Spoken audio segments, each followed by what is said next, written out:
को पीटा कि भाई तुम हमारे मोहल्ले पे नहीं आओगे, तो फिर कैसे बात पड़ेगी, कैसे बात होगी, फिर प्रयास, विश्वास और विकास ये सब कैसे चलेंगे साथ साथ, ये बहुत बड़ा सवाल। इसी से बात को शुरू करते हैं। सबसे पहले आज शिवम त्यागी, आपके ऊपर ये बात, आप इसको आपके बात अपनी रखिए, उसके बाद आगे बढ़ेंगे। प्रतीक जी, मानुस हो तो वही रसखानी, बसो ब्रज गोकुल गांव के ग्वारन, जो पशु हो तो कहां बस मेरो, चरो नित नंद की धेनु गवारन। आप मुझे एक चीज बताइए, ये लिखा है जी रसखान ने, यानी कि इब्राहिम खान ने लिखा है भगवान श्री कृष्ण के लिए, जो इब्राहिम रसखान बन गए और वो श्री कृष्ण के बारे में ऐसी बातें करते हैं। वो कहते हैं कि चाहे मैं आदमी रहूं या पशु, मेरी इच्छा है कि मैं ब्रज में रहूं। तो ये देश हिंदू मुस्लिम पे तो बट ही नहीं सकता, ना उसकी कोई दिक्कत है। हाँ, कुछ लोग हैं अगर इस तरह से चीजें करते हैं तो उनको नेम एंड शेम करना चाहिए, लेकिन उसको हिंदुस्तान से जोड़ के नहीं देखना चाहिए। एक चीज मैं और कहना चाहता हूं कि मुझे डेमोग्राफिकली मैं बात करता हूं कि हिंद महासागर से लेकर हिमालय तक जितने भी इस देश में रहते हैं वो सब हिंदू ही तो हैं भाई। अरे तो हिंदू है, अरे भाई बताइए, आप हिंदू हैं, 5 साल से वो डोसे वाला, मैंने मान लिया, चलिए मान ली, तो अगर हिंदू है और वो डोसे वाला है तो उसके नाम के आगे अगर उसने श्रीनाथ लिखा है तो आपने क्यों मारा उसको, क्यों बंद करा दिया? कहता बंद कर दो भाई इसको, चलो तो ये बंद करो। मैं तो सिर्फ यही कहता हूं, मैं कहता हूं बिल्कुल कोई भी इस तरह का काम गैर कानूनी अगर कुछ भी होता है तो पुलिस उस पर अपनी कार्रवाई करेगी, लेकिन हमें किसी दूसरे देश से इस तरीके से या आतंकवाद से नहीं जोड़ा जाना चाहिए। मैं तो देखिए यहीं से शुरू करता हूं, आपने सबसे पहले मेरे पास आ गए, मैं तो बड़ी शालीनता से कहना चाहता हूं भाई, मेरा नाम शिवम त्यागी, मेरे पिता का नाम राकेश त्यागी, उनके पिता का नाम राम नारायण त्यागी, उनके पिता का नाम नत्थू सिंह, उनके पिता का नाम छज्जू सिंह, उनके पिता का नाम कल्लू सिंह। 7 जनरेशन में मेरे सभी भाइयों से बैठ के मेरा आवेदन है कि सबसे पूछ लीजिए 7वीं जनरेशन में सबके पिता राम श्याम या कुछ इसी तरह से निकलेंगे। अरे तो हम तो सब भाई हैं, एक साथ रहते हैं, लेकिन अगर इस तरह की कोई सिचुएशन होती है उसको कानूनी तौर पर डील किया जाना चाहिए। मुझे लगता है साजिद रशीदी साहब, शांतिपूर्ण देश है। साजिद रशीदी साहब, दिक्कत कहां है? मैं आ गया विनोद बंसल जी, बहुत बहुत स्वागत है जी। धन्यवाद जी। प्रतीक भाई, सबसे पहले तो आपके तमाम दर्शकों को कृष्णा जन्माष्टमी की शुभकामनाएं जी। उसके बाद मैं शुभम त्यागी की बात पर आता हूं। मेरे भाई, आपको तो यह भी नहीं पता है कि हिंदू है क्या, और हिंदू कोई मजहब भी है कि नहीं। हिंदुस्तान में जो मजहब है वो सनातन है, हिंदू कोई मजहब नहीं है। लेकिन मैं इस पर इसलिए इनसे बहस नहीं करूंगा क्योंकि इनकी 2-4 रटी रटाई लाइनें हैं।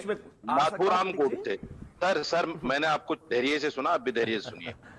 नाथूराम गोडसे अगर 7 पुष्पों के नाम गिना दो, प्रतीक जी से आपसे थोड़ी ना कुछ कह रहा हूं। सुनिए, अगर नाथूराम गोडसे 7 पुष्पों के नाम गिना दे तो वो देशभक्त नहीं हो सकता, वो कातिल ही रहेगा। रशीदी जी वैसे बताइए तो सही 7 पुष्पों के नाम। चलिए ठीक है, मान लीजिए, बताइए तो सही। सुन लीजिए ना, नहीं 7 पुष्पों के नाम लेने से कोई नाम बताइए तो सही, मैं तो शालीनता से पूछ रहा हूं सर। अरे यार चुप हो जाइए ना। और आप मुझे हिंदू धर्म के बारे में बताएंगे, आप हिंदू धर्म पे छोड़िए, मैं आपसे कुरान पर भी बहस करता हूं, पढ़ के बैठा हूं, ऐसे नहीं। मौलाना को बोलने दो। मौलाना, अगर ये आदमी बार-बार टोका टोकी करेगा तो मैं नहीं बोल पाऊंगा। मौलाना बोलेंगे। आप इनसे कहिए शालीनता से बैठे। मैं फिर कहना चाहता हूं कि कोई आदमी अगर 7 पुष्पों के क्या, अगर 20 पुष्पों के भी अपने नाम गिना दे तो उससे देश प्रेम कहां से साबित होता है मेरे भाई? इसका मुझे कोई आंसर दे दे। दूसरी बात यह, देश प्रेम के लिए हिंदू बाय डिफॉल्ट ही देश प्रेमी है। ये लीजिए भाई, प्रतीक भाई क्या है ये? इनको डिबेट में बैठने के तौर तरीके पता नहीं है क्या? अरे बोलने दो मेरे भाई, अब ये देखिए, यही तो देशद्रोह है, यही तो देशद्रोह है। क्या प्रतीक जी का शायद 24 का, आप उनको बताएंगे डिबेट कैसे होती है? मौलाना बोलेंगे। मौलाना बोलिए। यही देशद्रोह है कि आप मुझे बोलने नहीं दे रहे हैं। आज मुसलमान को हिंदुस्तान में बोलने नहीं दिया जा रहा है। आज मुसलमान को हिंदुस्तान में मुसलमान होने का खमियाजा भुगतना पड़ रहा है। मैं फिर कहता हूं इस बात को, क्यों मारा जाता है एक चूड़ी वाले को, क्यों मारा जाता है एक रक्षे वाले को? यही बात तो बोली थी मुनव्वर राणा जी ने, वो पलट गए। अभी बात की थी। राइट, मैं आता हूं, बहस खोलूंगा। विनोद बंसल जी प्लीज रिप्लाई कि अगर श्रीनाथ लिखा है डोसे वाले की दुकान पे तो क्या गुनाह हो गया?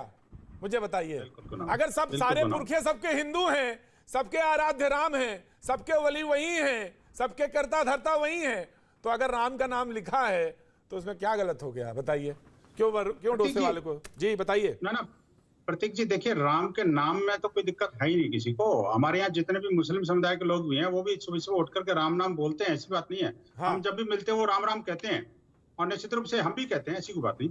लेकिन बात यह है कि देखिए, प्रश्न वहां खड़ा होता है जबकि आप जो है बड़ौद के अंदर आपने देखा कि जैन मंदिर है, उसके सामने एक जैन शिकंजी वाला नाम लिख करके वो बिरयानी बेच रहा था और वो मीट बेच रहा था।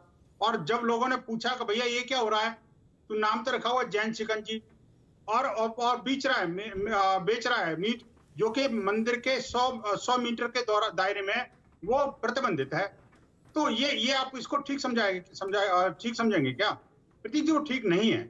ऐसे ही जो है, अगर कोई व्यक्ति नाम मुसलमान है, काम जिहादी करता है, और उसके बाद में वो अपने प्रतिष्ठान का नाम जो है, मेरे सवाल का जवाब नहीं आया बंसल जी, मेरे सवाल का जवाब नहीं आया। ऑफ कोर्स जैन मंदिर के बाहर अगर वो बेच रहा है तो उसको टोका जाना चाहिए, और लोग वहां अगर आ रहे थे तो बिल्कुल नहीं उनको आना चाहिए बिरयानी खाने वहां पे। क्यों वह जैन मंदिर के बाहर बिरयानी खाने आ रहे हैं? उनको वहां कतई नहीं आना चाहिए। क्या बात करो आप, उल्टी बात करो। प्रतीक जी, बिरयानी खाने क्यों आ रहे हैं? मैं एक बात तो है, मैंने कहा नहीं आना चाहिए बंसल जी, मैंने कहा नहीं आना चाहिए बंसल जी, मैंने उल्टी बात नहीं कही, मैंने कहा नहीं आना चाहिए। लेकिन सवाल मैंने ये पूछा, बेच क्यों रहा है वो मंदिर के सामने? नहीं बेचना चाहिए, नहीं बेचना चाहिए जी। मैं ये पहला सेंटेंस ये बोला, नहीं बेचना चाहिए। और अगर वो कई सालों से बेच रहा तो वहां क्यों आ रहे थे लोग खाने? उनको भी नहीं आना चाहिए। लेकिन मैंने सवाल ये नहीं पूछा था, सवाल मैंने ये पूछा था कि श्रीनाथ का नाम लेना या लिखना गलत है? अगर गलत है तो बताया जाए। नहीं, देखिए प्रतीक जी, अब तक ऐसा होता था, किसी ने रोका था क्या? नहीं रोका, किसी को कोई आपत्ति नहीं थी। लेकिन आपत्ति तब होती है कि जब श्रीनाथ ढाबा बनाते हैं और उस रोटी के अंदर थूक लगा करके और लोगों को खिलाते हैं।